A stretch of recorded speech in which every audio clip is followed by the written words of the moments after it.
He signs the release form with steady hands, then whispers that I won't feel a thing. A fluorescent light hums above me, its glow smeared in my blurred vision. The room smells like lemon-scented disinfectant and synthetic linens, but beneath it lingers something colder, like waiting metal. James stands at the foot of my bed, his silhouette too still, his movements too deliberate. I feel the slight sway in the air as he leans closer. He brushes a strand of hair from my cheek like a man comforting a child. His voice is warm, low, rehearsed. You won't feel a thing, sweetheart. Just rest. I don't move. I can't, but I hear him. I feel him. I am not sedated enough to miss the pressure of each word against my eardrum. My chest stirs with shallow breath, my limbs heavy as stone, but inside something else is moving, sharp and screaming and very, very awake. I know what sedation feels like. I've been in this bed long enough. This isn't sleep. This is containment. Control. My eyelids stay closed, but my mind churns. I remember yesterday's visit, the way James fussed over my blankets, how he asked the nurse questions I couldn't hear. I remember the week before waking up alone and seeing a chart on the side table with a red mark through the recovery plan box. Then the papers vanished. Now he's signing something else. My body lies still, but my instincts scream. Behind James, I hear another voice, a woman's professional, clipped. Mr. Harper, it's Maya, one of the overnight nurses. She's calm, but there's something off in her tone, something strained. Papers rustle. I can't see them. James lowers his voice. The release form. Dr. Kern said she's unresponsive, right? There's a pause. He said if there was no progress by today. Maya doesn't respond right away. I can feel the air shift again. Her shoes squeak faintly as she steps closer to the bed. You're sure she wouldn't want heroic measures, she asks. Her voice is quieter now. James exhales, exasperated. She's not here anymore, Maya. Another silence. Then the curtain pulls closed. Footsteps leave. The quiet returns, but it's no longer comforting. I try to open my eyes. They flutter but don't lift.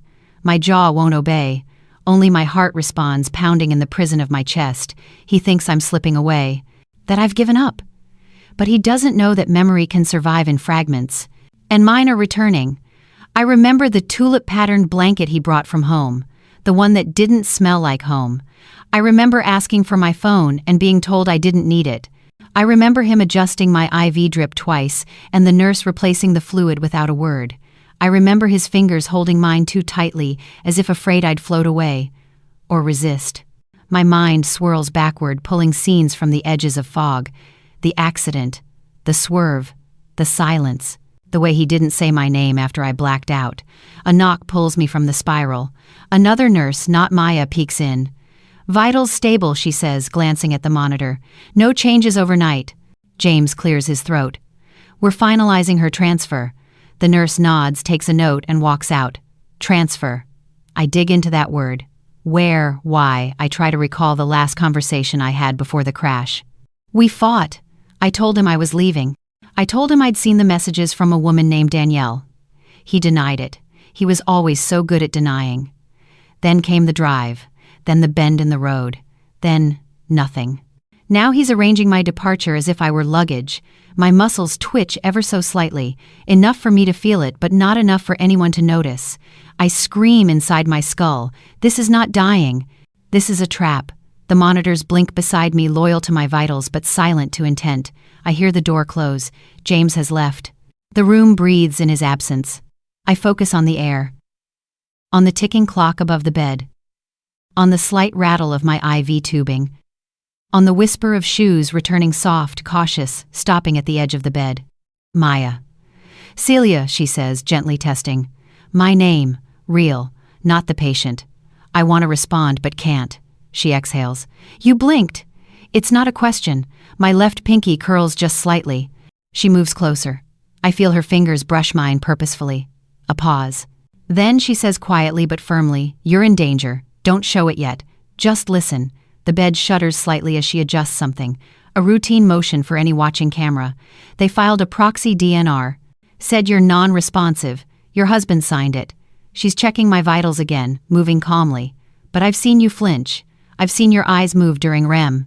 And I've seen enough to know when something's wrong. She leans closer.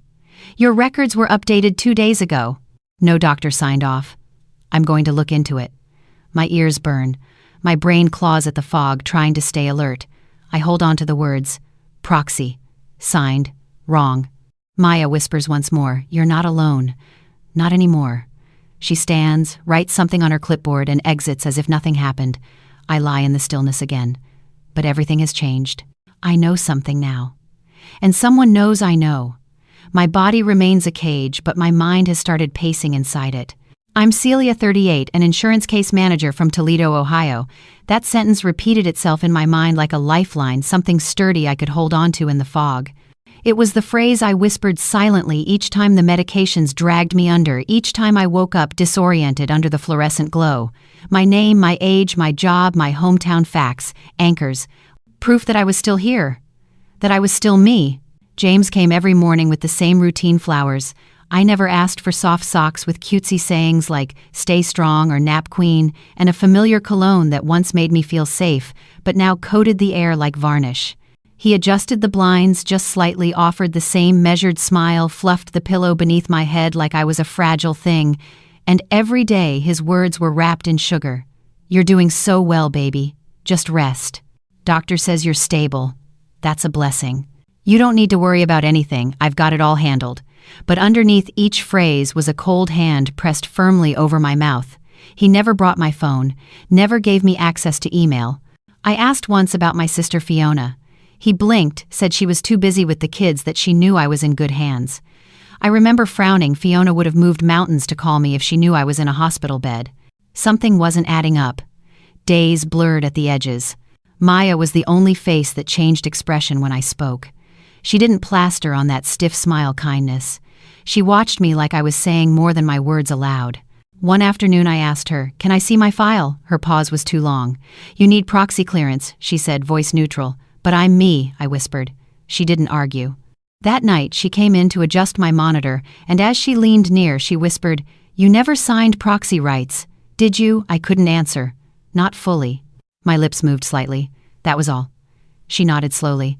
The following morning James arrived with a new blanket, blue with faded tulips. "From home," he said. "You always loved this one." I nodded weakly, though. Something gnawed at the back of my skull. It didn't smell like our linen closet. It smelled like something sealed away too long. It smelled staged. That same day, he adjusted my IV line while I drifted between awareness and sleep. I felt the tug, the cold sensation rushing into my vein, and then everything went dark for hours.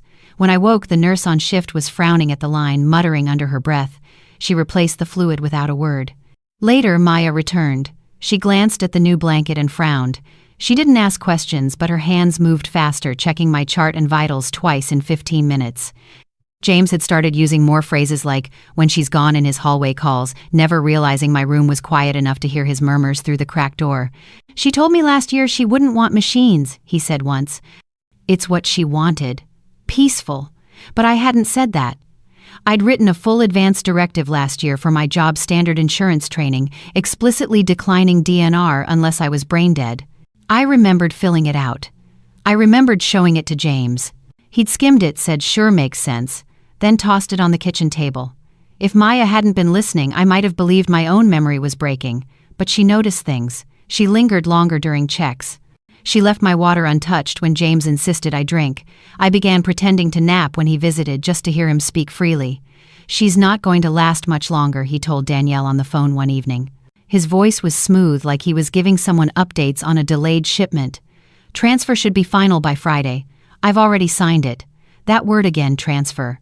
I didn't know where or what, but every part of my body tensed.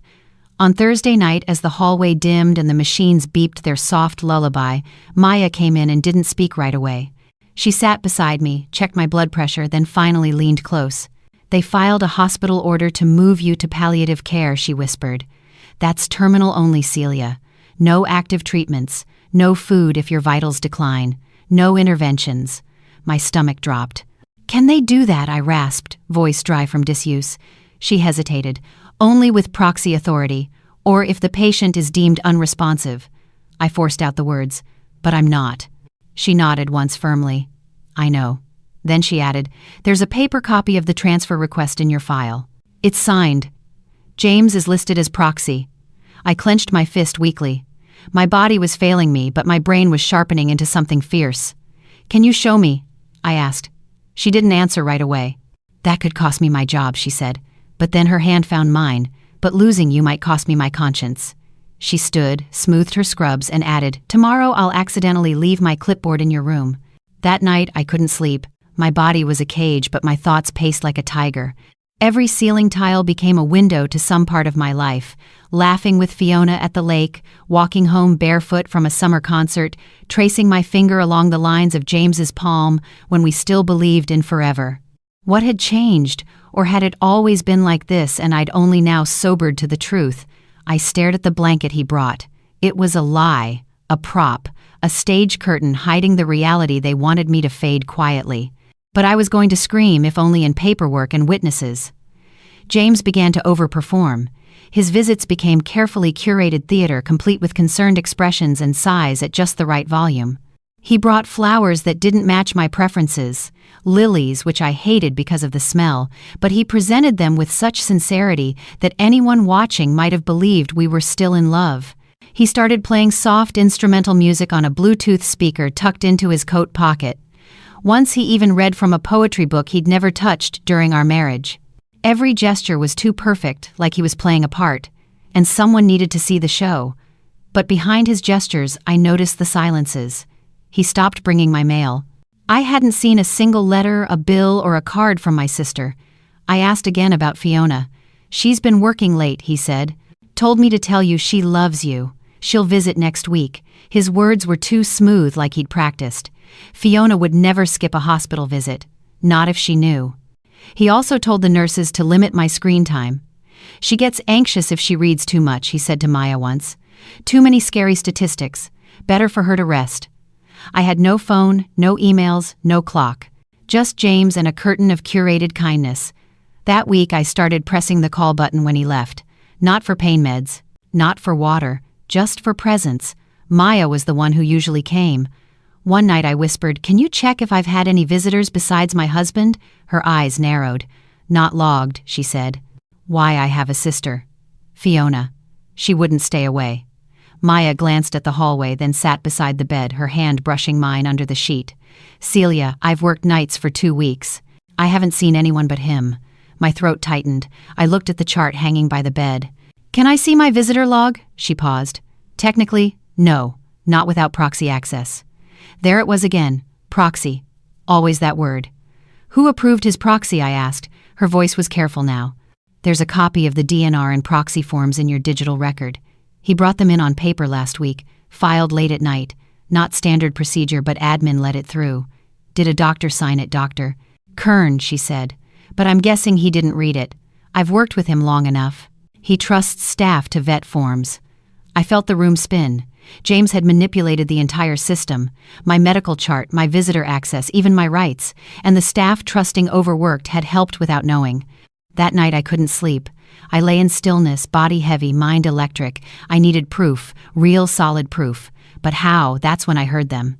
2 nurses near the supply closet, unaware the hallway carried sound like a whispering tunnel. She asked again, Maya said. "About her sister. Her file says family notified, but I think the number was changed. And the husband," the other nurse asked. "Too smooth. Too fast. Transfer orders are in already and she's nowhere near terminal. Something's off. You gonna tell Kern not yet?" I could almost hear Maya's thoughts through the wall. She wasn't sure who to trust, but she suspected. That was all I needed. The next morning, James arrived with chicken soup from a restaurant we used to like. He opened the lid carefully and stirred it like he cared. "Still your favorite," he said, holding a spoon to my lips. I turned away. "Not hungry?" he asked too sweetly. "It's okay. I'll leave it here for later." He sat beside me and began reading aloud from a book, one of my old favorites, though he always said he found it too slow. Now he read it as if trying to sound literary, thoughtful, loving. I stared at his face, watching his eyes avoid mine every time he turned the page. Maya entered 20 minutes later, her face neutral. "Time for vitals." James stood, gave my hand one last squeeze and whispered, "I'll be back after lunch." After he left, Maya didn't speak right away. She took her time. Then, while adjusting the blood pressure cuff, she leaned in close. "He signed a new insurance policy 2 months ago. You're still the policyholder, but the payout changed." I blinked. "Changed how beneficiary name," she said. "Used to be your sister. Now it's Danielle Reese?" I blinked again. My voice was hoarse. "Who's Danielle?" Maya gave me a look. I think you already know. I remembered the name. Once. A text on James's phone. He said it was a colleague. Billing team lead, he'd said. The message had read dinner was perfect. Same time next week. That was months ago. He denied everything. Swore it was work-related. What does that mean, I asked Maya. Changing beneficiaries. Means if something happens to you, she said, Danielle gets the payout. I stared at the untouched soup. Is that legal? Maya hesitated. Only if the policyholder agrees. But if someone forged the signature or manipulated you while sedated, it's not. I swallowed the bile rising in my throat. Can we prove it? Maybe, she said. But we need access logs, email requests, and Kern on our side. She stood and looked at the soup. Don't eat that, she said. Until I test it. I nodded. The room suddenly felt colder. Not because of the air conditioning, but because everything warm had become suspect. Even the food, even the blanket, even the hands that once held mine. That night I dreamed of Fiona. She was standing at the edge of a lake, waving, shouting my name, but her voice was muffled like underwater. I tried to answer. I screamed. But no sound came out. James walked into my hospital room with her like it was the most normal thing in the world. This is Danielle, he said, waving toward the woman behind him as if she were a florist delivering sympathy flowers. She's helping me with some paperwork. Danielle Reese. She was exactly what I expected, and somehow worse, mid-30s high ponytail pulled so tight it gleamed a tailored blouse beneath her badge that read, Accounts and Records. Her lips curled into a smile that never reached her eyes, and she carried a glittery get-well-soon card with cartoon bears and metallic hearts. She placed it on my side table like she belonged there. We've all been thinking about you, she said sweetly, stepping in too close. Her perfume was something clinical, like citrus antiseptic. James hovered at my left, adjusting my blanket while Danielle reached across me to place the card just so. Her nails were perfect. No hesitation. No tremble in her hand. I didn't move. I didn't blink. I just memorized everything, the scent, the smirk, the casual way her fingers brushed my IV line as she leaned over. She probably won't remember much, James said softly, his voice full of performative grief, but I didn't want to come alone. Danielle turned to him and rested her hand briefly on his arm. Not a professional gesture. Something more familiar. Possessive. Intimate. I knew then that I wasn't hallucinating. I wasn't paranoid. I wasn't confused. She wasn't just some admin he looped in to help. She was his partner. In this. In me. Maya entered the room 15 minutes later. She froze in the doorway for half a second when she saw Danielle, then pasted on a nurse's smile and stepped inside. Vitals check, she said, walking past James and Danielle as if they were just furniture. But her eyes flicked toward me. They lingered. I blinked. Once. Slowly.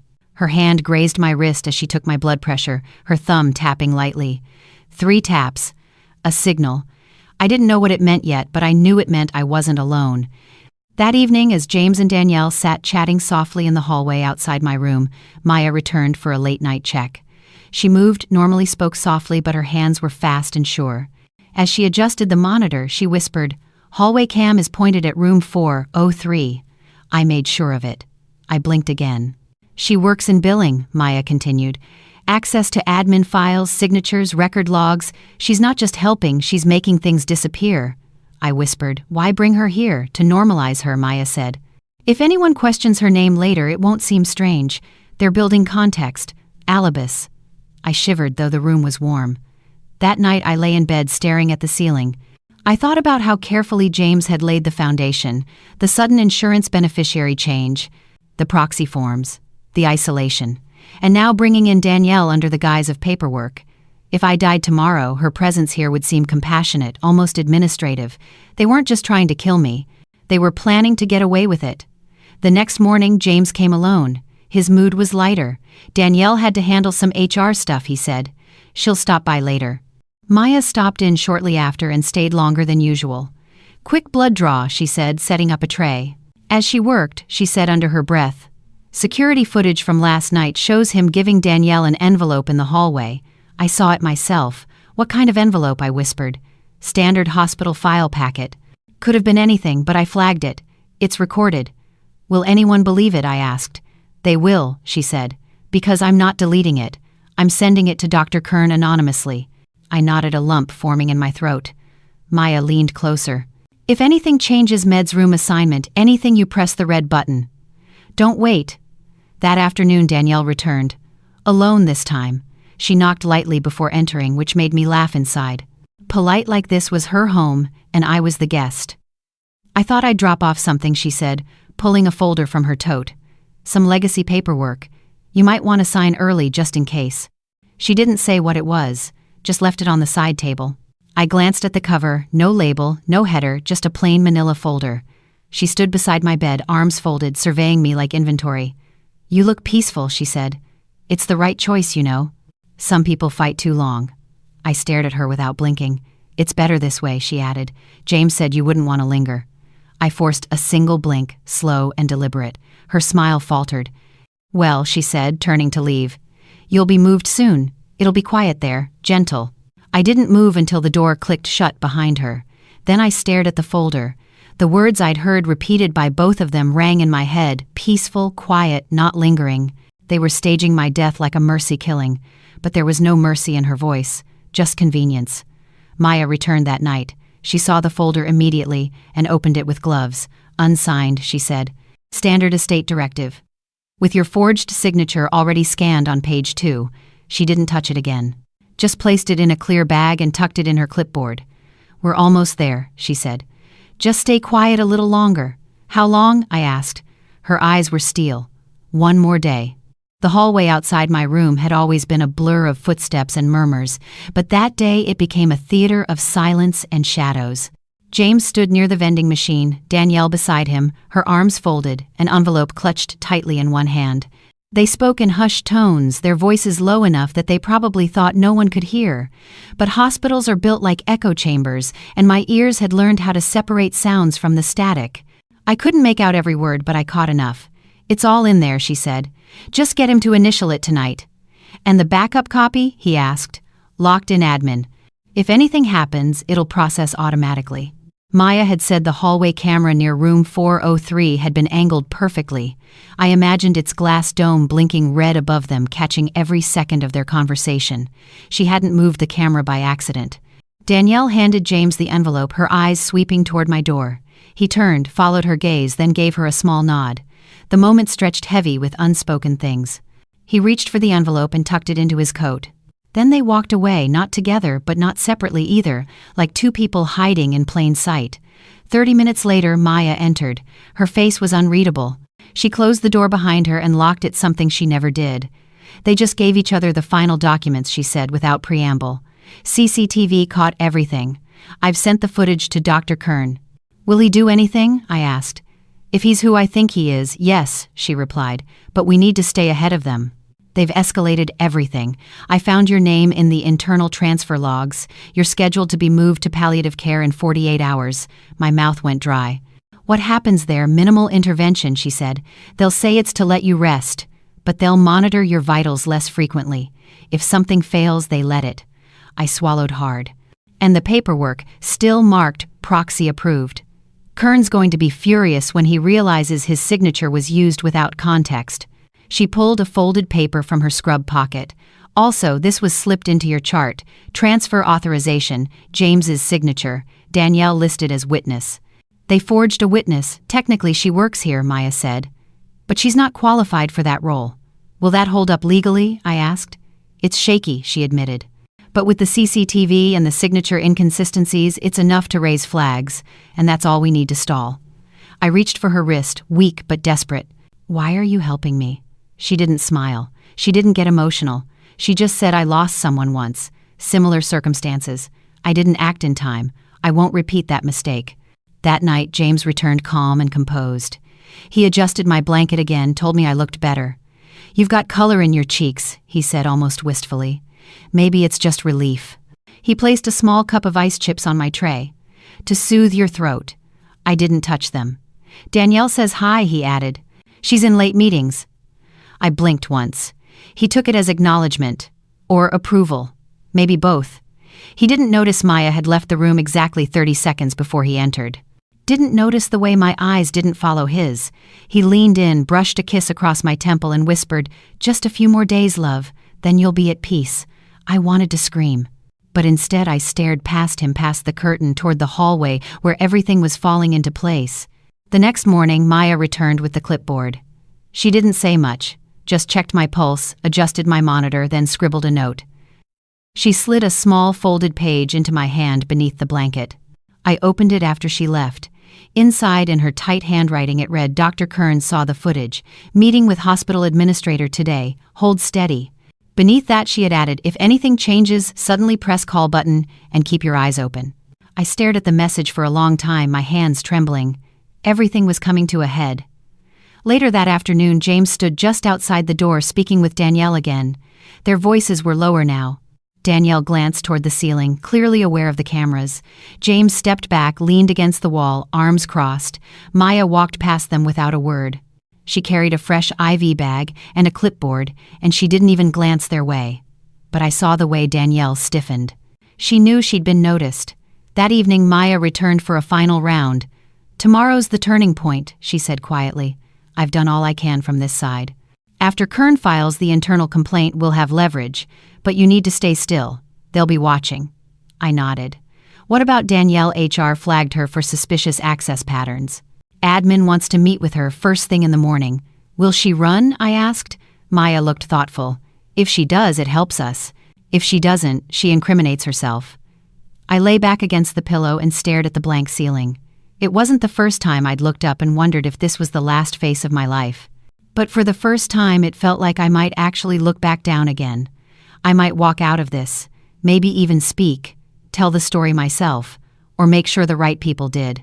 Outside the room, footsteps echoed. James again. Danielle beside him, the envelope gone from his coat. Maya came in before sunrise, moving with the kind of quiet urgency that doesn't belong to a normal shift. Her scrubs were crisp, her hair pulled tighter than usual, and she didn't look toward the hallway once. She locked the door, another violation of protocol, and approached my bed with the clipboard pressed tight to her chest. "Celia," she whispered, "I need you awake for this." My eyelids fluttered, my fingers twitched. It was enough. She pulled the privacy curtain closed and angled the monitor so that the screen was facing only me. "They filed the DNR," she said, voice low, "and they hid it under an old transfer request. I found it at 2 a.m. She tapped the screen. My stomach hollowed. It was real. It was in my record, and it was unmistakably forged. She enlarged the image, zooming in on the text. "Patient name Celia Harper. Form type do not resuscitate. Proxy consent. Filed by J. Harper. Ref number H3427B. Date last Thursday. Physician ID E. Kern." I stared at it, hard. My breath came shallow, but my mind sharpened around every detail. That was my name, my medical ID number, my admission date, but the signature beside written consent provided by patient's legal proxy was not mine. It wasn't even a good imitation. My actual signature curved upward, looping in a distinct swoop. The one on the screen was jagged, stiff, like someone copying my old bank card signature from memory. Maya whispered, "I compared this to your last official signature from your intake forms. They don't match, not even close." She printed the page quickly, the paper sliding out of the machine with a soft hiss that sounded entirely too loud. She folded it once, twice, then slid it inside a sealed evidence pouch. "We now have your husband's signature, the timestamp, and the physician ID. Dr. Kern didn't authorize a DNR last Thursday. He was in a board meeting." I checked. She tapped another screen. A timestamp appeared, 1:14:02 p.m. "He filed this at night," she said. "Most admin staff already left. He must have convinced the night clerk it was approved." I whispered, "Can they act on it?" Her jaw tightened. "They could, especially if your vitals suddenly declined." She hesitated, and with the transfer to palliative, they'd assume it was expected. My throat burned. Fear crawled up my spine, cold and slick. "What do we do?" Her eyes flashed with resolve. "First we stall. Then we expose." She pulled a small recorder from her pocket. "I heard something last night." She pressed play. At first, static, then voices blurred, muffled but unmistakable. "James, you said all she needs is one irregular reading. Then it's natural, right, Danielle? Heart failure in palliative is common. No one questions it." My stomach twisted. They were talking about me like a case study. Maya clicked the recorder off and slid it into the evidence bag. "That alone won't convict them," she said, "but the DNR forgery will." She stepped closer, lowering her voice. I'm sending this to Kern at noon. He'll see the timestamp. He'll know you were conscious and improving. He'll have to intervene. Her hands were trembling now, not with fear but with the weight of what she was risking. But we still need one more thing before I go to the administrator, she said. A confirmation that you were alert during the last few visits. I forced my eyes open wider, my fingers curled slow but clear. She nodded. Good, that's enough. I'll chart that you responded to verbal stimuli. She typed quickly into the console. Each keystroke felt like a brick being laid in the foundation of my survival. Then she leaned in again. James is coming early today. Be careful. Don't react unless you need to. She left. Minutes later, James walked in carrying a small thermos and a bag of pastries. Too cheerful, too prepared. Good morning, sweetheart, he said. Brought you your favorite honey tea. My stomach clenched. He'd never ever brought me honey tea before. He didn't even know which brand I liked. He set the thermos on the table, unscrewed the lid, poured a little into a styrofoam cup. The steam rose in the stale air between us. Just a sip, he coaxed. It'll help you relax. Relax. Every time he said that word, another puzzle piece clicked into place. Relax was never a comfort, it was a command. I didn't move. He lifted the cup toward my lips. Maya's words echoed in my mind. Don't touch anything he brings. I parted my lips slightly, just enough to let a drop graze my tongue. Bitter, metallic. Not tea. Definitely not honey. My whole body stiffened. James watched me, expression unreadable. Then he smiled faintly like he'd solved a difficult equation. Good girl, he murmured. He left shortly after telling me he'd check in again after lunch. When the door shut, I spat the drop into a tissue and shoved it under the blanket. My tongue tingled, numb. Whatever it wasn't harmless. Maya returned moments later, saw the cup, and her face paled. Did you drink it? Just a drop, I whispered. She grabbed a swab, wiped my tongue, then grabbed the cup with gloved hands. This is going straight to the lab. She paused, listening for footsteps, then pulled another document from her clipboard. Look at this, she whispered. It was a second form, not just a DNR. A non-intervention order signed by James and co-signed by Danielle as witness. My name appeared in block letters. No signature from me. This one was hidden behind an old flu consent form, she said. He's building redundancy. 2 different documents, so if one gets flagged, the other looks legitimate. My pulse raced. Why would he do all this? Maya's voice hardened. Because he thinks no one's watching. She leaned in closer. But I'm watching. I clenched my fist stronger this time. Enough for her to see. She nodded. You're doing great. Just hold on. Kern has the footage. He'll have the DNR in 15 minutes. And if he doesn't act... She paused. I will. She turned to leave, then stopped at the door. Celia. This is the turning point. I nodded faintly. After she left, the room felt heavier but not hopeless. For the first time I had proof. Real, tangible, undeniable proof. And Maya had risked everything to get it. As the door swung closed behind her, I whispered to myself, this is how I live. The hallway buzzed with a different kind of tension that morning, quieter voices, faster steps, a subtle urgency buried beneath professional calm. Maya didn't come for vitals. Instead, a nurse I didn't recognize wheeled in a portable monitor, checked my oxygen levels, then left without a word. Her badge said Temp Staffing Services. I didn't like that. James arrived 15 minutes later, phone pressed to his ear, frown creasing his forehead. No, I said. File it today, he snapped, pacing just beyond the door. She's not responding. No, I don't care what the administrator wants to review. A pause. If it's not done by noon, we have nothing. Then silence. He ended the call, shoved his phone into his pocket, and entered the room with a brittle smile. Morning, love, he said softly, placing a bag on the table. Didn't want you to be alone today. I blinked slowly. He sat down, unzipped the bag, and pulled out a soft pink blanket. The one I'd thrown in the donation pile 6 months ago. The one he knew I hated. Brought a little comfort from home, he murmured. I figured you'd like something familiar. I stared at the blanket. It was a message. A signal. A lie so personal it was practically violence. He draped it over my legs like a shroud. Then he leaned close. We're almost there, he whispered. Just one more signature. One more meeting. And then, peace. I closed my eyes. His words were syrup poured over poison. I knew what that signature was. The forged estate directive. The second DNR. He needed final hospital authorization. That's why he was here. Not to see me, but to watch the paperwork go through. He didn't even check my pulse. Didn't ask how I felt. Just smoothed the blanket and stood up. Danielle's meeting with admin now, he said casually. Shouldn't take long. He kissed my forehead and walked out. 10 minutes passed, then 20, then 30. I counted each second by the beep of the monitor, by the thrum of blood in my ears. I was about to press the call button when Maya slipped in. She didn't speak at first. Her jaw was tight, eyes fierce. "He's unraveling," she whispered. Kern confronted Danielle in the administrator's office. Showed him the footage. The DNR. Everything. I sat up a little straighter. She nodded. Danielle denied it at first. Claimed it was a clerical error. But when they mentioned the timestamps your vitals improving the audio recording, she froze. I whispered, "What now? They've suspended her access badge," Maya said. She tried to leave through the staff exit, but security stopped her. My heart thudded. "And James, still here?" she said. "Still pretending nothing's wrong." She pulled a small plastic vial from her pocket. "Also lab results from the tea." Her voice dropped.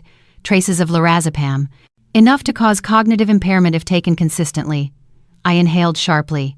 "He's been sedating me," she nodded grimly. "Low doses. Just enough to make you sluggish, confused, compliant." My stomach turned. "Is that enough to press charges?" "Not alone," she said.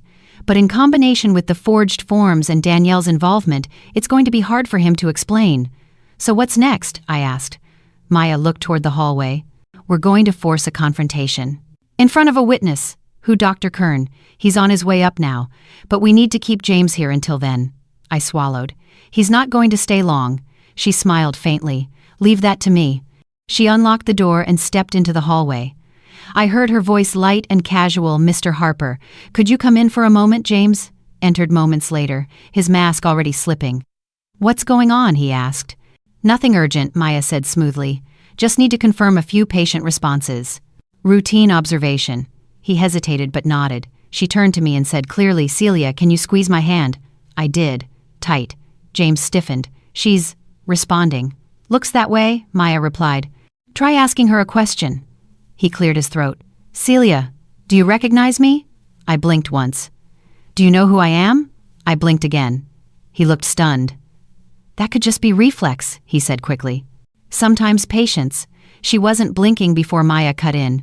"She's aware, and that changes things." Footsteps approached.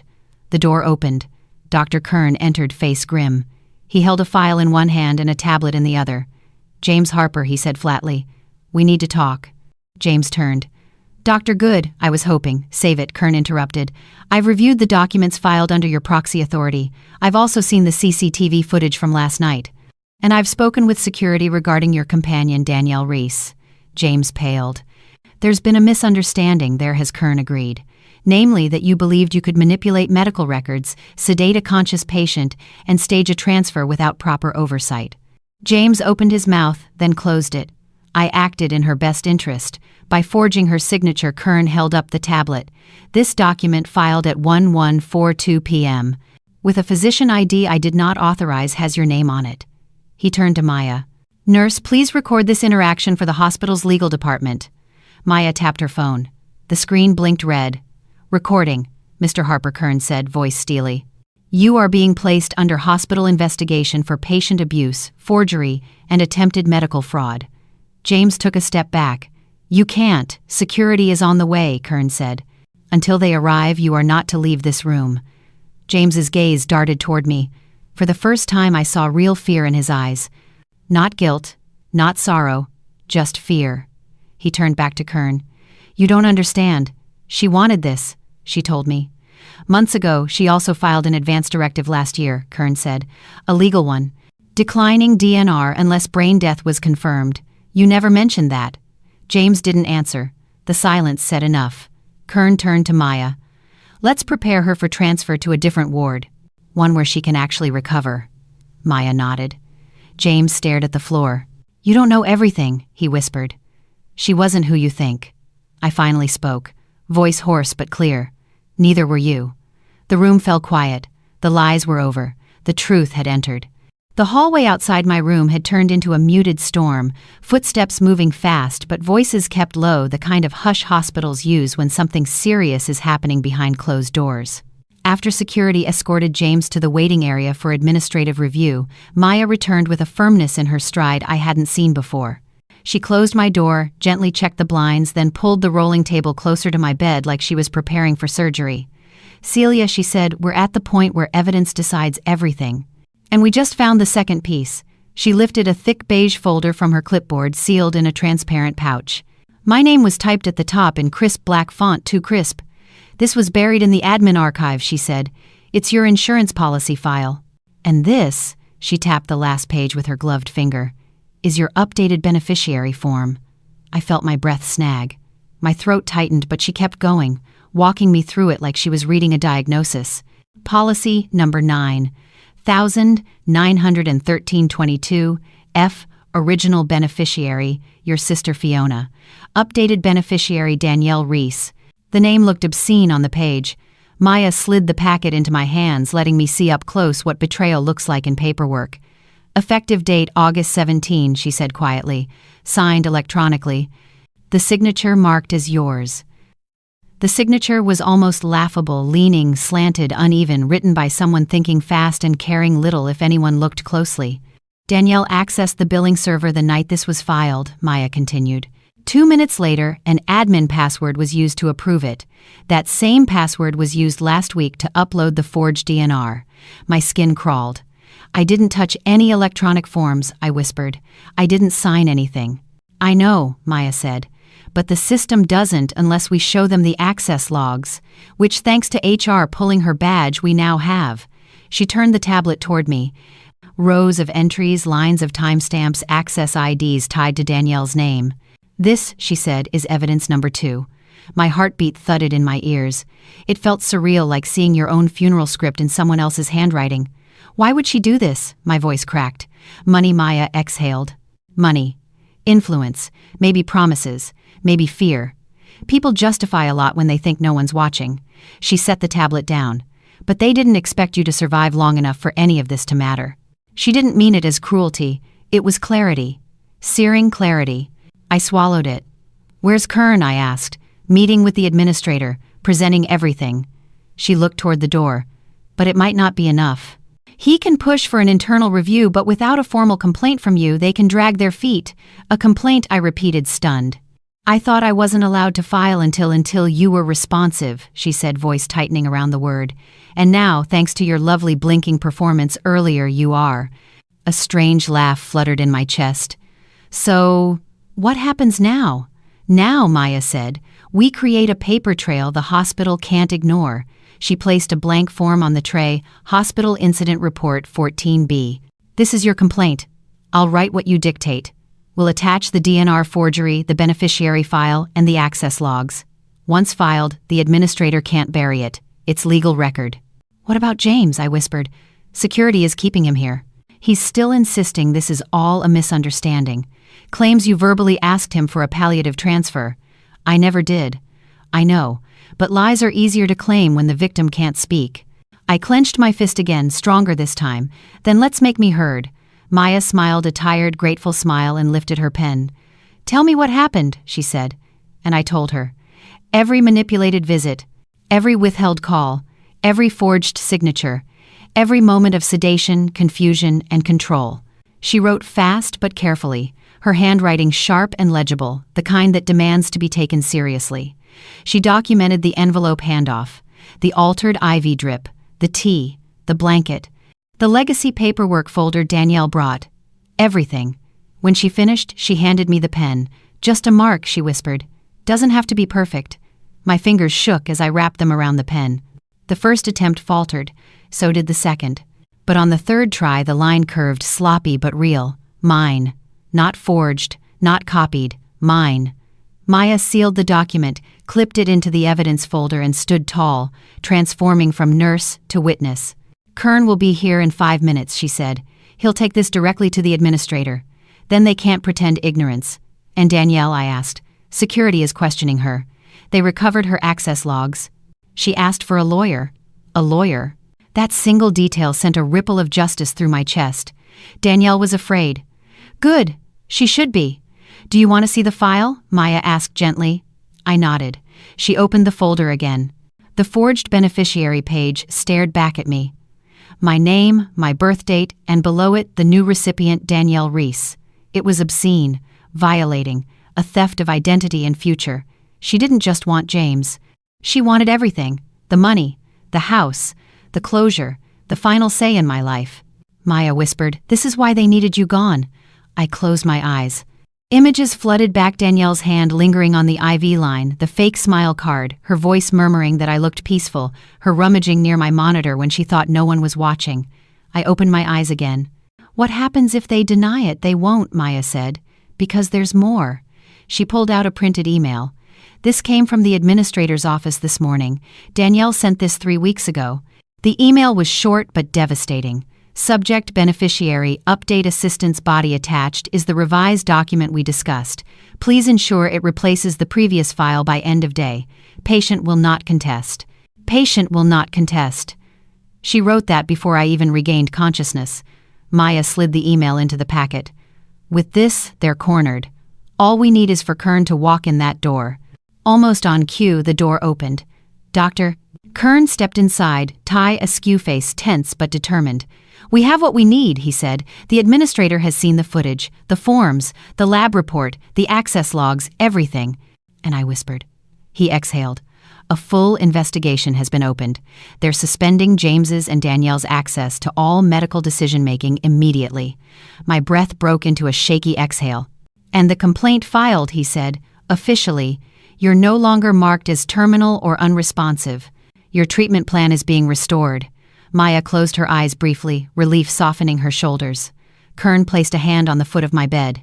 "You're safe now, Celia. Truly." For the first time in weeks, I believed him. The next morning arrived not with dread but with quiet resolve. Nurses moved in and out of my room with purpose instead of avoidance.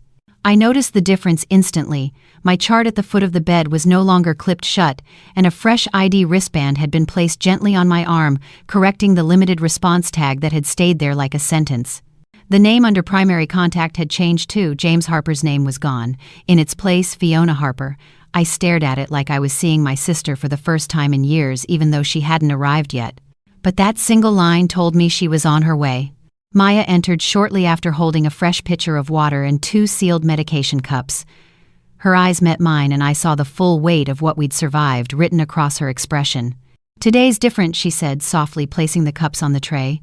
"You're officially listed as competent. You'll start physical therapy tomorrow." I opened my mouth, testing the stiffness in my jaw. "He's still here," I rasped. Maya nodded. "James hasn't left the admin office. Security's watching him.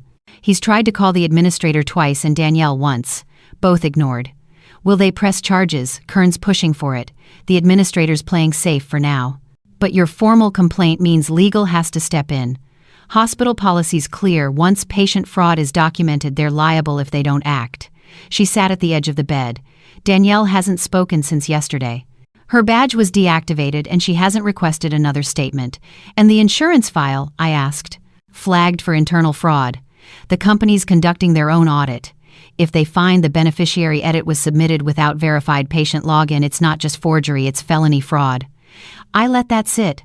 All the layers of lies they built were unraveling faster now, not through confrontation but through quiet facts. Names removed, forms reversed, documents exposed. They thought they could build a paper world no one would question. They didn't count on a single nurse watching. "Fiona's landing in an hour," Maya added. "Kern arranged airport pickup. She's been calling twice a day since your admission, but all her calls were marked as notified. Danielle rerouted them through James's admin number." "She thought I was gone," I whispered. Maya nodded. "But now she's coming, and she knows everything." I let the truth settle like a second heartbeat. James had controlled my life through silence. Fiona would break that silence wide open. Later that morning, Dr. Kern returned with a hospital notary and 2 compliance officers. They brought an updated affidavit confirming my written statement against James and Danielle. This time I didn't blink. I spoke. Slowly, hoarsely, but loud enough for the recorder to catch every word. I described James's attempts to isolate me. The fake DNR, the way he staged everything with Danielle watching. I told them about the card, the blanket, the way he kissed my forehead after whispering lies. Every small cruelty dressed in care. The notary's hand didn't shake as she signed the confirmation line. One of the compliance officers turned to Kern. "We'll be forwarding this to Risk and General Counsel within the hour." Then she looked at me. "Thank you for surviving." I didn't know what to say to that, but Maya did. She placed her hand over mine and squeezed. She didn't just survive, she said. She fought. That afternoon, Fiona arrived. I heard her before I saw her, her voice ringing down the hallway, sharp with fury and thick with tears. I want to see her. Now. If you don't move, I swear to God. Then the door burst open, and there she was. My sister. Hair pulled back, shoes untied, eyes blazing. She crossed the room in 3 long steps and wrapped her arms around me so tightly it hurt. But I didn't care. I clung to her like a life raft. They told me you were sedated, she said, pulling back to look at my face. They said you weren't aware. That you wouldn't want visitors. He lied, I whispered. He always lied. She cupped my cheek. I should have known. I should have come sooner. You came, I said. That's what matters. Maya stepped forward. Fiona, I'm Maya. I've been caring for Celia since she arrived. I also documented everything. You'll be included on her care team now. Fiona nodded, her eyes shining. Thank you. Thank you for not letting her disappear. Kern entered moments later. Miss Harper, welcome. We've prepared a full summary of what's occurred. I'll walk you through the details in private when you're ready. Your sister is stable now. But there's more we'll need your help with legally and emotionally. Fiona's jaw tightened. I'm not going anywhere. That night, for the first time in weeks, I slept without the call button clutched in my hand. No James, no Danielle, no whispers of peace used as a weapon. Just the steady rhythm of the monitor and Fiona's voice softly reading from the novel we'd loved as kids. I dreamt of the lake again, but this time Fiona wasn't waving from the shore. She was beside me. And we weren't drowning. We were swimming. The morning light filtering through the hospital blinds didn't feel like a mercy, it felt like a reveal. Everything that had been buried in shadows, falsified forms, hushed voices, forged signatures was now laid bare in sterile white light. I opened my eyes to see Fiona asleep in the chair beside me, one hand resting on the bed rail, the other gripping her phone with the screen still lit. Messages from attorneys, investigators, and the insurance fraud division scrolled in slowly. She hadn't stopped working since she arrived. A nurse I didn't recognize entered quietly with a fresh chart. She smiled softly. I'm Nora. I'll be your primary nurse for the next few days. I glanced toward the door. Where's Maya? Rotating off shift, she said. But she left this for you. She handed me a small envelope hand-labeled, For Celia, keep rising. Inside was a folded note. You lit the match. Let them see the fire. I closed my eyes for a moment and let the words settle. Maya had stepped out of the room, but not out of the story. Nora checked my vitals, updated my chart, and smiled. Doctor, Kern scheduled your care plan meeting at noon. He said you'd be cleared for physical therapy evaluation by the end of the day. I nodded slowly. And the report filed with General Counsel, she said. Danielle's lawyer sent a withdrawal letter early this morning. She's terminating her admin contract before they can fire her. The audit continues anyway. I wanted to feel triumphant, but instead I just felt still, like the center of a storm, too exhausted to celebrate survival. Fiona stirred beside me, blinking herself awake. How are you feeling? Like I've been hit by a car twice. You look better, she said. Your color's back. Your sarcasm's back. She squeezed my hand. I spoke to the attorney this morning. They're reviewing whether James's power of attorney was legally activated. Turns out it never should have been. I stared at her. He told me it was triggered by the neurologist's evaluation. There was no evaluation, she said, voice hardening. Only a checkbox from a weekend resident who never saw you in person. The box was checked on a Saturday when the neuro wing was closed. So it was planted, I whispered. Filed, then buried. Exactly. She opened her phone, showing me a photo of the form. See this ID code, it belongs to Danielle's admin login. She entered the system 2 hours before that checkbox was marked. She opened your record. And 20 minutes later, the proxy trigger filed. I stared at the screen. He built his entire plan off that one lie. And now it's crumbling, Fiona said. The hospital is reviewing 10 other records she touched. If even one more is suspect, this moves from internal review to federal healthcare fraud. I let out a long breath. What happens to James? He's still on campus. Legal hasn't allowed him to leave until the statement process is complete. They've frozen his access. If he tries to move funds, it'll flag instantly. Has he asked to see me twice? Fiona said. We denied both. Did he leave a message? Just one. She pulled out a folded paper from her pocket. It was short. 2 sentences. You don't understand what you did to me. You left long before I did anything. I read it again. then again. He thinks he's the victim, Fiona nodded. Of course he does. He always needed a reason to be cruel, and if he could blame you for leaving even emotionally, it made him feel justified. He loved the story more than the truth, I whispered. He built a version of me that deserved what he planned. Fiona touched my cheek. That version never existed. You didn't disappear. He just stopped looking. I swallowed the ache rising in my throat. I want to testify, I said quietly. When this goes to court, you will, she said, and you'll be believed. Later that afternoon, Kern returned with a portable desk, a laptop, and a copy of the hospital's full internal investigation file. You'll receive a hard copy by next week, he said, but I wanted you to see it now. It's official. The folder's title was printed in bold, Patient Fraud Incident, C. Harper, Level Red, Level Red. The hospital's highest tier of patient protocol violation. The file contained forged documents, security logs, timestamps, prescription alterations, beneficiary changes, and witness statements from 3 different staff members, including Maya. I skimmed the summary. Danielle had filed 6 altered records in 1 month. James had entered the patient floor without clearance 3 times, and during one visit, the monitors in my room were temporarily disconnected from the central system. I stared at that line. They unplugged me, I whispered. For 13 minutes, Kern confirmed, long enough to fake a sudden decline in vitals. The system logs showed a signal lost warning, but it was never flagged. That's how he prepped for the DNR claim. Do I appear in any of their conversations, I asked. Only in generic terms. She'll be ready. It's almost done. We just need the file approved.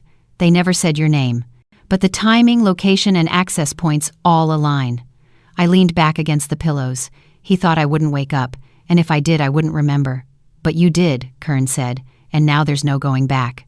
He stood. The administrator has approved full protocol audit. Your name will be cleared of all passive DNR and proxy records, and all caregivers will be retrained on verification procedures. And James, I asked. He'll be removed from your records permanently, Kern said. A restraining order will be processed as soon as your legal team files. After he left, Fiona leaned toward me. They'll ask if you want to go home soon.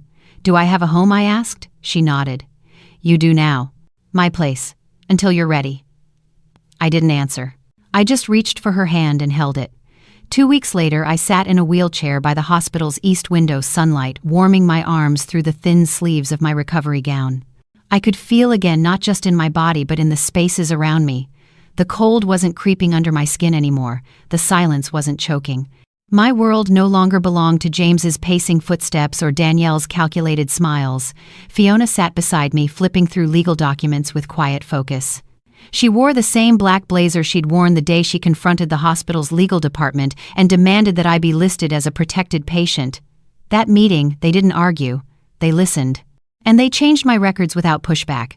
Maya had been there too, dressed in her own clothes instead of scrubs, standing with her arms crossed and her voice steady as she read from the incident report she'd helped build. She wasn't on duty that day she came because she refused to stay silent. The hospital launched a second audit into other cases Danielle had touched. So far, 2 questionable files had surfaced. One involved another woman in her 50s, marked DNR, despite having listed her children as primary contacts. Her son came forward after seeing my story. The administrator resigned the same week. Maya's testimony became part of the official training protocol for new nurses.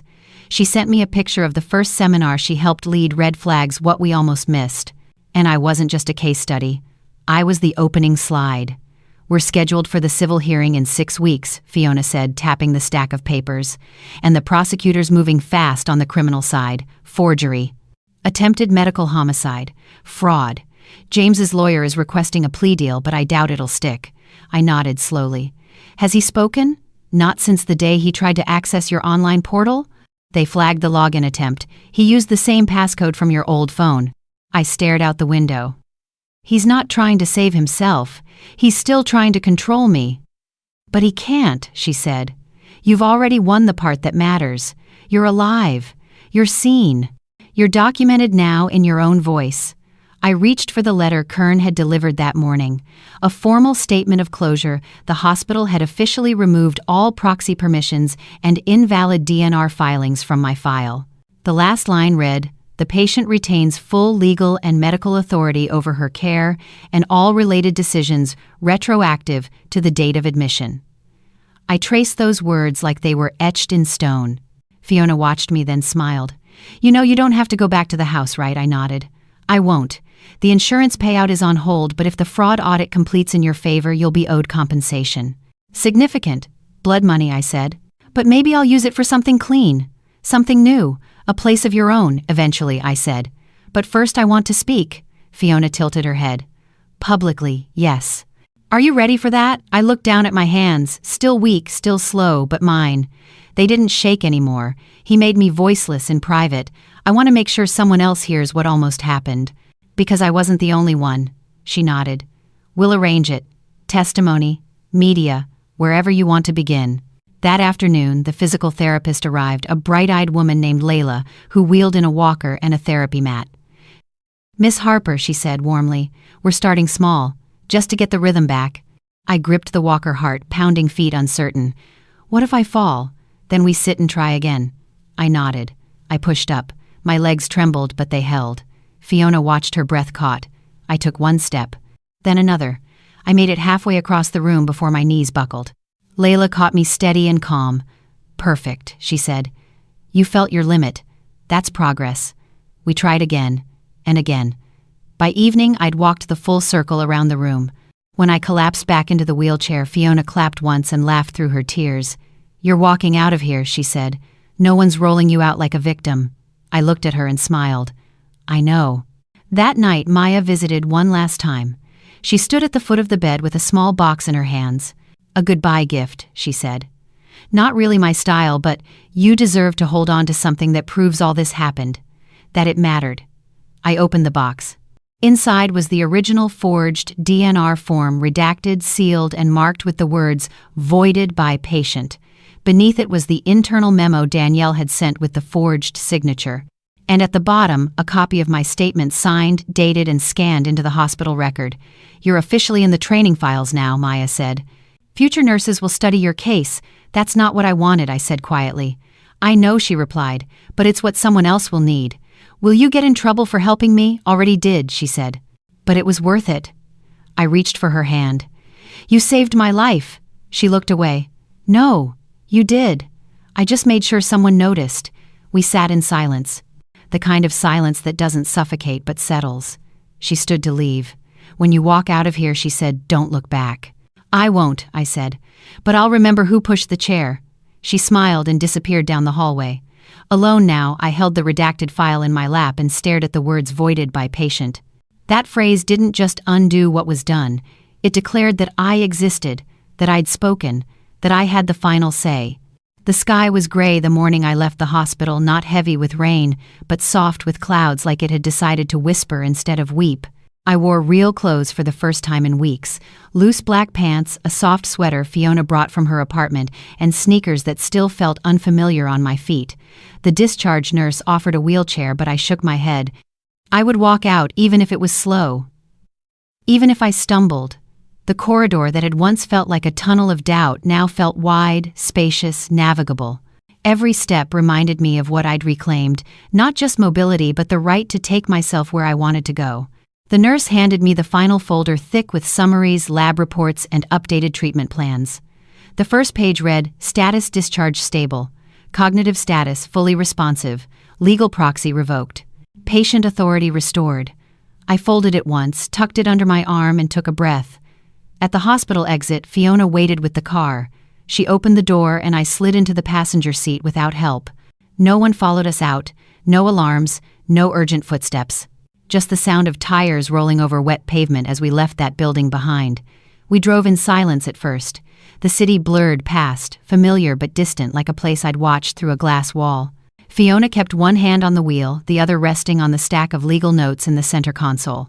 Finally, I said, he really thought I wouldn't wake up. She nodded. Because he didn't want you to. Because consciousness meant contradiction. It meant testimony. I stared out the window. Danielle hasn't spoken since her lawyer pulled her from the hospital review. James is still in pretrial custody. The media calls it an attempted medical erasure. That's exactly what it was, Fiona said. He didn't try to kill you out of rage. He tried to erase you out of convenience. But I didn't go quietly, I whispered. She smiled faintly. No, you went loudly, even when you couldn't speak. She pulled onto a quiet side street, then parked outside a small brownstone with ivy on the brick. "Home," she said. "Yours if you want it, until you're ready for the next thing." Inside, the apartment smelled like lemon soap and paper.